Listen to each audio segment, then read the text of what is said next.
sunshine and cafe culture make it seem almost continental. But in fact, this is Brexit land, with 63% of the vote in favour of leaving the EU. As the Prime Minister finalises what kind of a trade deal the UK wants from Brussels, its towns like Telford shall be keen to keep on side.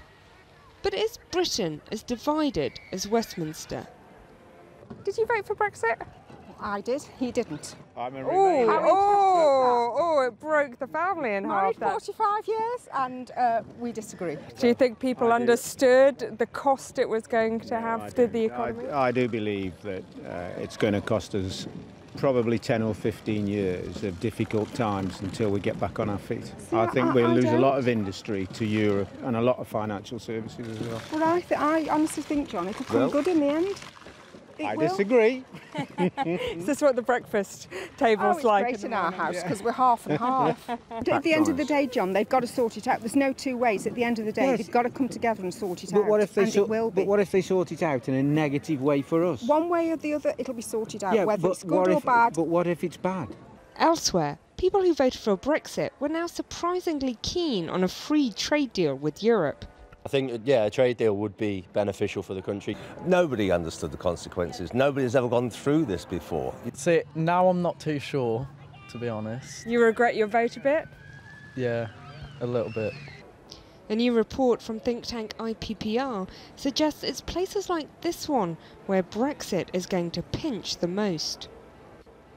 In Telford and across most of the UK, households spend a bigger percentage of their income on transport compared with the South East. So if the cost of cars goes up, it's these people who are hardest hit. In London, households spend more money on housing. But Brexit isn't expected to push these prices up, giving Londoners some protection from inflationary pressure.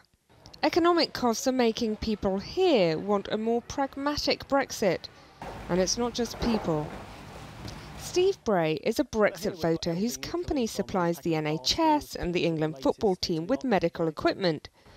While he wouldn't change his vote, he does now want a trade deal with Europe. It's definitely important that we have a deal. I'm quite happy if it's going to be a soft Brexit. We've got to sit around the table with our European partners and come up with the best deal. You don't see a contradiction with that and voting Brexit? I wanted to shake things up. Do you regret that now? Now it's clearer there's an economic cost? I would never admit I was wrong, but no, I don't regret that at all. And if we have another referendum, I would vote the same again. In Scotland, Michael Gove wasn't as conciliatory about softening the edges of Brexit. He was reclaiming Britain's rights, one fish at a time. Britain keeps less than half the fish caught in UK waters. Gove wants more. Now we can say that we'll decide who catches that fish. Now, of course, we'll negotiate with other countries, but we'll negotiate with our control in our hands. The same for us, Back in Telford, the debate is still going on. The end result is that prices have gone up. It affects us. This in the end, young lady's just said it'll affect us in the pocket. We'll be fine. But the political argument might not end this well.